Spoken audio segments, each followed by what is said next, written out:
No exit from Pakistan, America's tortured relationship with Islamabad, Daniel S. Markey.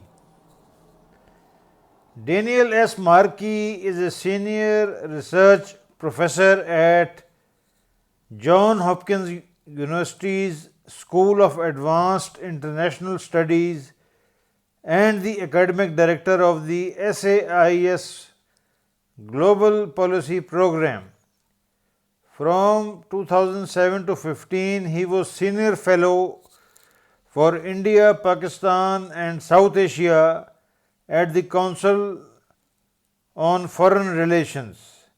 While there, he wrote a book on the future of the US-Pakistan relationship, No Exit from Pakistan, from 2003 to 2007.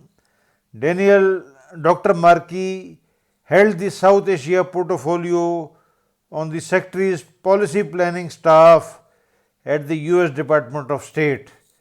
God help the US Department of State. Markey's book is Confusion par excellence, unquote, in the best American tradition of confusion. The first point that Markey misses is that Pakistani state was the result of a British plan to deliver a parting kick to the All India Congress, which defied British war effort in World War II and was viewed as a dangerous potential Soviet partner by the Britishers. In this situation, the Britishers midwifed a smaller state which was viewed as a potential anti-Soviet strategic base. Pakistan's founding rulers looked at the USA as the sole strategic salvation of Pakistan. Markey's theatrical headings like, quote, why they hate us, unquote, etc. are good fiction but bad history. Historically, Muslims of areas comprising Pakistan were one of the most hopeless Muslim groups of India as far as political awareness or resolution or being of any substance was concerned. This refers to the Muslims of this region, particularly the present North Pakistan province of Punjab, created only by the British East India Company and NWFP, now known as the KP.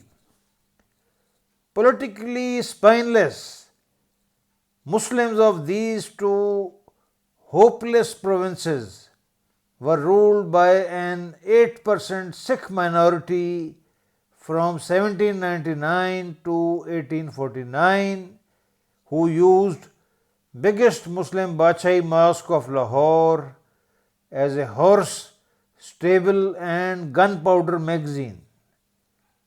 To compound it, Muslim mosques of 1849 British Company created Punjab province were regularly washed with cow urine to clean them, as per the Sikh way. In 1849, when the British East India Company defeated the Sikhs, the then politically hopeless Muslims of present North Pakistan hailed British Company's private army as savior of the Punjabi and Pathan Muslims. Markey is phenomenally ignorant and his analysis is shallow to the extreme. As on page 2, Markey states, at the lowest points in the relationship, such as in the 1970s, the two sides behaved more like adversaries than allies. When Pakistani student protesters ransacked the US Embassy in Islamabad in 1979, Pakistan's ruling General Zia-ul-Haq cynically decided to let the protest burn itself out rather than to venture a serious rescue attempt. Two Americans died that day, and only the stout walls of the embassy vault and some lucky timing allowed another 139 American and Pakistani personnel to escape the smoldering embassy grounds alive. Had the story ended differently, an already tense relationship between Washington and Islamabad might have collapsed into outright hostility. Unquote. Now, absolute nonsense analysis, and this is what we expect from a State Department American, naivete par excellence.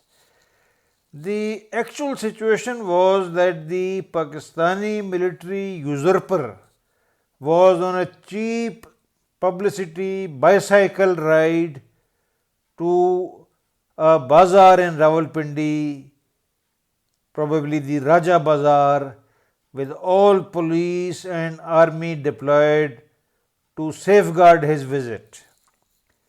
The incident was closely linked to the Iranian propaganda linking the attack on the Kaaba in Mecca on 20th November 1979. The situation was explosive and Pakistani state was unable to take the risk of confronting the explosive mob attacking the US embassy. Markey's claims that Pakistani state was involved or allowed it to happen are pure and unadulterated nonsense.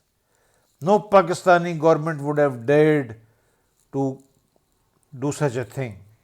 I don't know from where this character, concocts and imagines these things. Certainly, Markey needs psychiatric help, as do the most of the American authors I have read. Markey, without knowing a fraction of past history of Pakistani Muslims, is exaggerating them as some very upright and pure Muslims, which they never were. Markey is master of making inaccurate and nonsense statements like as below, page 4. Having spent billions of dollars in military and civilian assistance to Pakistan, many representatives and senators have reached the conclusion, as Gary Ackerman, a Democratic congressman from New York, put in May 2012, that Pakistan is like a black hole for American aid. Our tax dollars go in, our diplomats go in sometimes, our aid professionals go in sometimes, our hope go in, our prayers go in, nothing good ever comes out. Unquote. Markey is a phenomenally ignorant man. He has not read his facts properly. Bad research and pearls of unadulterated nonsense is all you find in Markey's book. Now, Markey does not know, perhaps. He may note for his future guidance, this pedant, that Pakistan at the height of Cold War received less aid than communist Yugoslavia. Perhaps Markey doesn't know it. US aid and other organizations overseeing US aid to Pakistan are massively corrupt organizations. But our American Solomon Markey can condemn anyone. State Department man can do anything. Markey continues making nonsense statements which we think he specializes in. Page 8. Above all, The Pakistani military viewed relations with the United States as a means to balance against India, Pakistan's larger sibling, with which it has maintained a more or less hostile relationship since birth. The Indo Pakistani relationship explains a great deal about how the Pakistani state views the world, and more than that, more than a little, about how it functions at home as well. When the United States failed to provide money, diplomatic backing, or equipment that would be used against India, Pakistan hardly reconsidered its hostile stance. Islamabad simply looked elsewhere to meet its perceived needs, to nearby China, to an independent nuclear program, and even to nurturing violent anti Indian insurgents and terrorists. Pakistan took these steps even when it knew full well that they would anger Washington and threaten the basis of any lasting alliance with the United States. Unquote. Markey, myopic that he genetically is,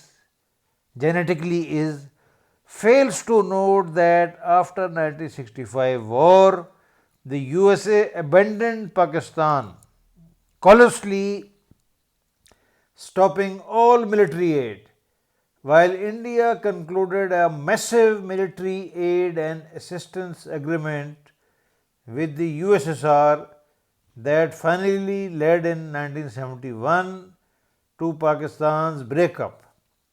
Pakistan was forced to seek military aid from China in 1966-71 to refurbish its aging US tank fleet. Markey is intellectually dishonest and hoodwinks the point that when Pakistan concluded agreements with USSR in the late 1960s, the USA financed a political movement to overthrow Ayub Khan government in 1969. Markey's claims regarding Al Qaeda, which was never able to pose any strategic threat to the USA, are highly exaggerated, as on page 10. First, Al Qaeda remnants, their affiliates, sympathizers, and possible successor organizations based on Pakistani soil pose an immediate threat to American security. The threat is an urgent one because innocent American lives are at stake. Successful US military and intelligence operations have diminished, not eliminated, the terrorist threat. It could be reconstituted if Washington takes its eyes off the ball. Unquote. My foot. Pearls of nonsense, which Markey churns like anything. This scribe never saw any Al Qaeda in Afghanistan or Pakistan all along. What we saw were various copycat small groups or proxies of state like Pakistan, USA, China, Iran, India, Russia, etc. It is a mystery from where Markey invents Al Qaeda in Pakistan. Yes, there was a massive tendency in Pakistani security agencies to fabricate and exaggerate Al Qaeda presence to possibly attract US attention and the attached US anti-terrorism aid, which was always siphoned into private Pakistani and US officers' bank accounts. Both. Americans were as corrupt as the Pakistanis in gobbling up US aid, especially the anti-terrorism aid, for which no proper audit was held in Pakistan. and of course the US State Department was and the CIA was fully involved. Markey's analysis of Pakistani TTP is also shallow and myopic to the extreme. TTP organization was created purely as a direct result of Pakistani military usurpers Waziristan operation, which was launched in October 2003 without provocation. I repeat, without provocation, with the pure and prime motive to solicit anti-terrorism US aid. Markey is a highly confused man, and his book is a clear proof of his disturbed and unbalanced psyche. Certainly needs psychiatric help, like most American authors. Markey sheds crocodile's tears about Pakistani state proxy Lashkar-e-Taiba, but conveniently whitewashes and hoodwinks the fact that creating extremist proxies was a practice Pakistan inherited from the US CIA in the Soviet-Afghan War. Markey sheds crocodile's tears about anti-Americanism, but this scribe saw no evidence of anti-Americanism in Pakistan when he worked for 6 months in an organization, ASF, as security officer. ASF, a not-for-profit Pakistani company, was dealing with the biggest aid program in US aid's history, disbursing over 90 million US dollar of agricultural grants in Pakistan. ASF, a not-for-profit company, was understandably headed by a serving Pakistani General Tariq Khan's brother Khalid Khan. This scribe saw American officials fearlessly traveling from Islamabad to Lahore with near zero security. Such was the position that after 6 months, USA decided to abolish the post of manager security which I was holding, and this scribe left the ASF in July 2012. The US aid even saw the need for security as unnecessary in Pakistan. But Markey keeps talking nonsense, keeps churning pearls of nonsense. The last instance of a US citizen being attacked occurred in Karachi in 1995, followed by a Union Texas team being attacked in Karachi in late 1997, which was linked to internal fraud in the Union Texas company, an inside job, nothing to do with terrorism. Thus, Markey's assertions about anti-Americanism in Pakistan are absolute nonsense. Markey's shallow analysis fails to note that the highly corrupt and inefficient US embassy in Pakistan failed to devise any mechanism in Pakistan to even check how much Pakistan-Afghan border was sealed by the Pakistan Army in 2001 to 21, when USA was doling at least 1.5 billion US dollar aid to the Pakistani state every year for anti-terrorism operations. Markey's ideas about drone attacks in Pakistan are highly naive and nonsensical. Markey fails to note or analyze that Afghan Taliban center of gravity was a Pakistani Balochistan, where USA did not launch a single drone attack, which was most irrational. Instead, Markey, like a village idiot, is an immense fan of US drone attacks on Waziristan, which had nothing to do with 80% US deaths in southwest Afghanistan. Markey fails to seriously analyze that China geopolitically outwitted the USA by launching its Gwadar port and CPEC project, which placed China far above the USA in the geopolitical scorecard. The only decent part of Markey's book is where he analyzes Pakistan as a notoriously massive citadel of tax evasion. Markey hopes that Pakistan's best option towards progress is friendship with India is also utopian, quixotic and unworkable. Finally, Markey is an analyst who is nearly blind intellectually. Markey miserably misses to comprehend even a fraction of the emerging dangerous possible future of Pakistan, the fact that this country with massively rising population, dwindling water resources and a dangerously fatal economy of tax evasion is bound to become USA and the world's worst geopolitical nightmare.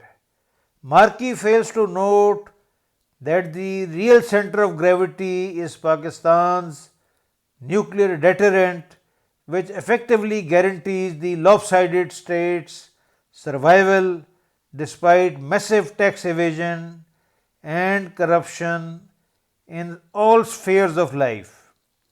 Markey hides the fact that the USA has repeatedly wargamed denuclearization of Pakistan and has failed to arrive at a tangible plan how to implement this impossible task.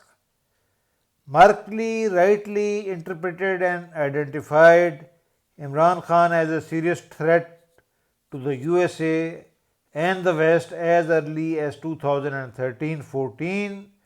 Markey failed to correctly assess the confusion of principle that has dangerously divided Pakistani society since 9/11.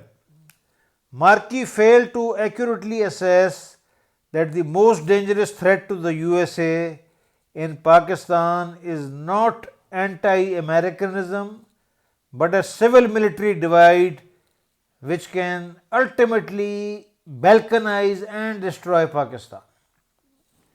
This ends our book review, and now you can see some of our books which are available on the Amazon books.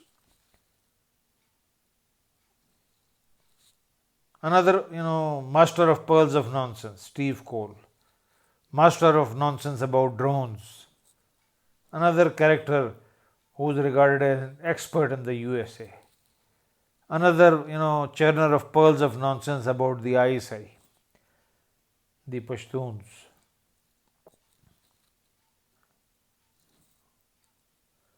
So more later, and the book review ends here.